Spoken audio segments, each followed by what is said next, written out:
আসসালামু আলাইকুম। Turning point with Fahia YouTube চ্যানেলে আপনাদের স্বাগতম।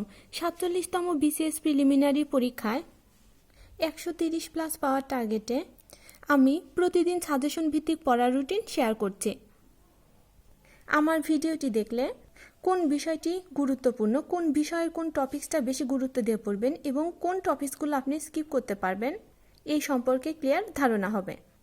আপনারা যারা নিয়মিত আমার ভিডিও দেখেন তারা জানেন আমি কিন্তু বাংলা দিয়ে শুরু করেছি, কারণ যেহেতু এখন প্রথমের দিকে পড়া শুরু করছি, এমন কিছু টপিকস আমাদেরকে সিলেক্ট করতে হবে যেই টপিকস থেকে প্রতি বছরই প্রশ্ন আসে এবং এবারও প্রশ্ন আসবে। হাতে সময় খুবই কম, এখন কোনোভাবেই এলোপাথারি পড়া যাবে না, খুবই টেকনিক্যালি পড়তে হবে এবং এই সময় আপনি যতটুকু পড়বেন ওই পড়াটা আরও যতবার রিভাইজ করবেন আপনার প্রস্তুতি কিন্তু ততটা ভালো হবে।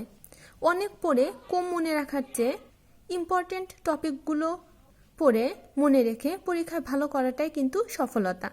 আজকে আমি পড়ার রুটিনে বাংলা সাবজেক্টটা রেখেছি। বাংলায় চর্যাপদ পড়ব। বিগত সালের প্রশ্নগুলো অ্যানালাইসিস করলে আপনারা দেখতে পারবেন প্রাচীন ও মধ্যযুগ থেকে 5 নাম্বারের প্রশ্ন আসে। এর মধ্যে চর্যাপদ অংশটা খুবই ছোট, কারণ প্রাচীন যুগের এই একটি অংশ থেকেই প্রশ্ন হয়, আর মধ্যযুগের পড়াটা কিন্তু অনেক বেশি প্রাচীন যুগের তুলনায়। মধ্যযুগে আপনি যতটা পড়বেন তার থেকে একটু বেশি ইফোর্ট যদি আপনি আধুনিক যুগে দেন তাহলে অ্যাভারেজ বেশি নাম্বার আধুনিক যুগে তুলতে পারবেন। এর মানে আমরা মধ্যযুগ পড়ব না, বিষয়টা এমন না। মধ্যযুগ পড়ব কিন্তু খুবই টেকনিক্যালি। আমি কিন্তু এই কথাটা বারবারই বলছি, কারণ এই সময়ে একটু কৌশলী হয়ে আমাদের পড়তে হবে। প্রাচীন যুগের পর কবি সাহিত্যিকদের উপাধি ও ছদ্মনাম, এটা শুধু বিসিএস না, বাংলাদেশের সরকারি যে কোনো চাকরির জন্যই এই টপিকসটা কিন্তু খুবই গুরুত্বপূর্ণ। অনেক সরকারি চাকরিতেই প্রশ্ন আসে। ইংরেজির জন্য আমি নাম্বার এবং জেন্ডার রেখেছি। নাম্বার এবং জেন্ডার যে কতটা গুরুত্বপূর্ণ এটা কিন্তু বিগত সালে প্রশ্ন অ্যানালাইসিস করলেই বোঝা যায়। হতে পারে নাম্বার এবং জেন্ডার দুইটি অধ্যায় থেকে দুইটি প্রশ্ন আসতে পারে, অথবা দুইটি অধ্যায় থেকে যে কোনো একটি অধ্যায়ের মধ্যে একটি প্রশ্ন আসতে পারে। আর আপনি চাইলে যে কোনো বই ফলো করতে পারেন, কিন্তু আমি সাজেশন দিব আপনি বিগত সালের প্রশ্নগুলো দেখবেন যে ওই প্রশ্ন থেকে বিগত সালের প্রশ্নগুলো কিন্তু পিসি দাস বইয়ের যে উদাহরণগুলো দেওয়া আছে হুবহু ওই উদাহরণগুলোই তুলে দেওয়া হয়েছে। তাই পিসি দাস বইটা খুব ভালোভাবে পড়বেন এবং রুলসগুলো মনে রাখার চেষ্টা করবেন, আর উদাহরণগুলো একদম মুখস্থ করে ফেলবেন, যেন উদাহরণ থেকে যদি প্রশ্নগুলো দেয় আপনাদের ভুল হওয়ার সম্ভাবনা 0% থাকে। জেন্ডারের ক্ষেত্রেও ঠিক বিষয়টি একই। গণিতের জন্য শতকরা অধ্যায়টা রেখেছি। যদিও পাটিগণিত থেকে খুবই কম প্রশ্ন হয়, তবুও শতকরা অধ্যায়টা কিন্তু খুবই গুরুত্বপূর্ণ।